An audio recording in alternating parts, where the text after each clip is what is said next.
Okay, so you had 8 knockouts in a row, and then you had to fight Trevor Berbick in 1981. Crazy, yeah. Now I did not like him Why is that?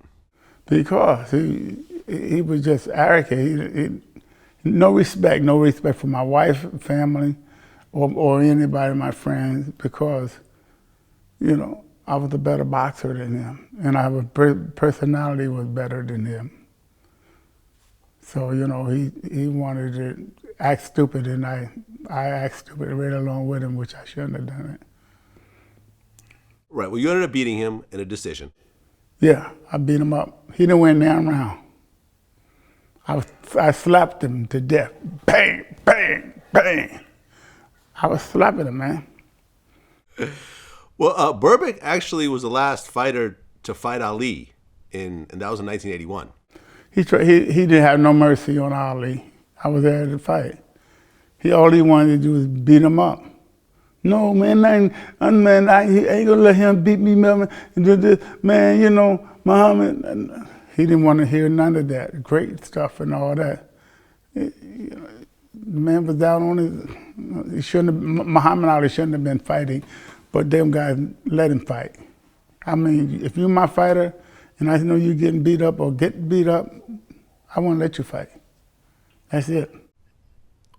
Why do you think Ali was taking these last couple fights? Was it just the money? He needed the money? 'Cause, Yeah. I mean, he had made so much during his career. Yeah, everybody needs money. He made a lot of money, but you spend a lot. You make a lot, you spend a lot. Yeah. And you got to hold these people, the camps and everything else. The tax man over here, the guy that robs you, he over there on that side. The other guy that robs you, he's over there in the corner. That's what it is. They robbed the heck out of him, and man, they had a picnic on Ali. They had vacation every day. They vacation on Ali. I can't say nothing to him, but because it wasn't my show. Well, Ali was dealing with Don King around that time, and you had dealt with Don King as well, right? Yeah. But see, I know how to deal with Don King. Ali, they forgot, But Ali asked Don to give him $10,000. Hey man, give me $10,000. Don slapping on him. Give him the $10,000, but then you pay for it at the end. He got your name on a piece of paper that anything you do goes back to Don King. I reckon. I'm not sure, but I reckon. Right. Well, I had interviewed a lot of boxers. For example, I just interviewed Buster Douglas, and he told me about the nightmare he went through with Don King. Yeah.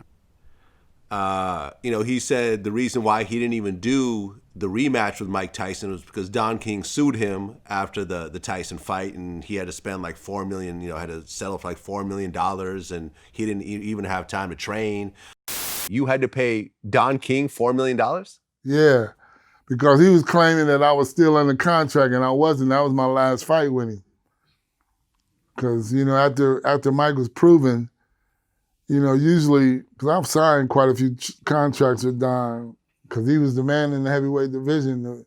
You wanted to get a shot at the title, you basically had to sign with him. So, wait, so you were signed to Don King when you fought Mike Tyson? Right, yeah. But that was my last fight with him, see.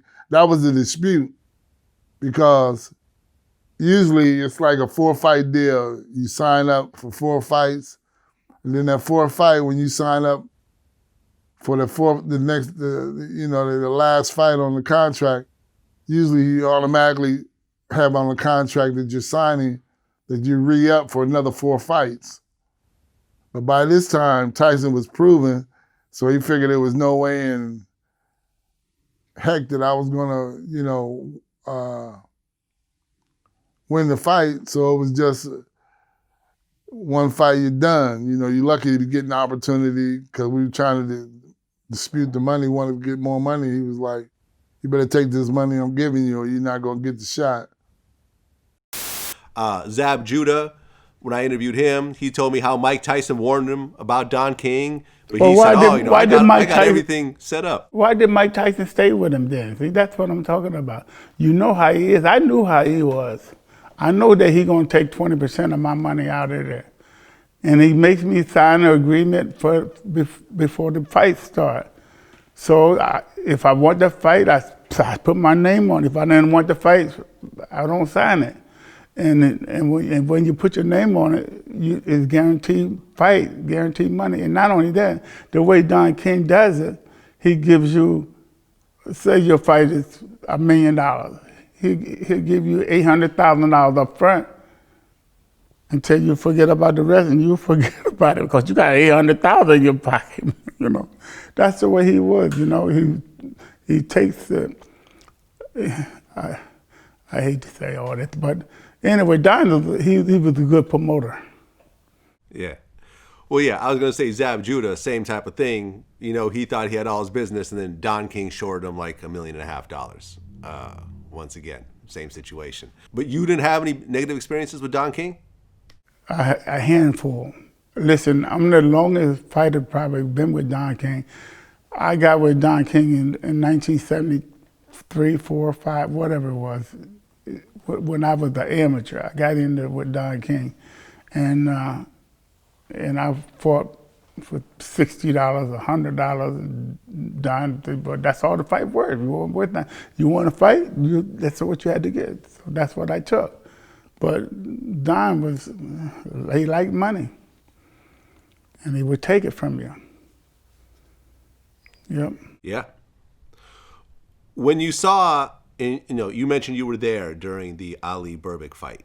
When you saw the outcome of that fight and Ali getting beat up the way he did after getting beat up by you, was it clear that this was going to be Ali's last fight when you saw it? No, I didn't think he was going to stop, and he wouldn't have stopped. He would not stop. He stopped because there was a lot of pressure, people putting pressure on him because he was taking a lot of punches and he was having some problems, thinking or whatever. And I guess he probably was forgetting about a lot of things.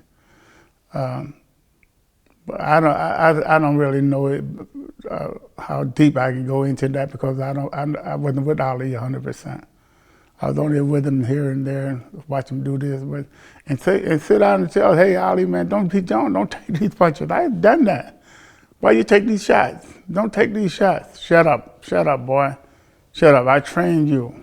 Right, and Berbick ended up getting murdered by his own nephew at 52 years old some years later. I don't feel bad for him. God don't like ugly. You do ugly to people, it'll come back to you. God don't like ugly. And he was ugly. He beat anybody. He beat his daughter. Let me forget about that guy because he's a sore subject. And his soul is resting. I don't know in peace or not, but it's resting. It is what it is. Yeah.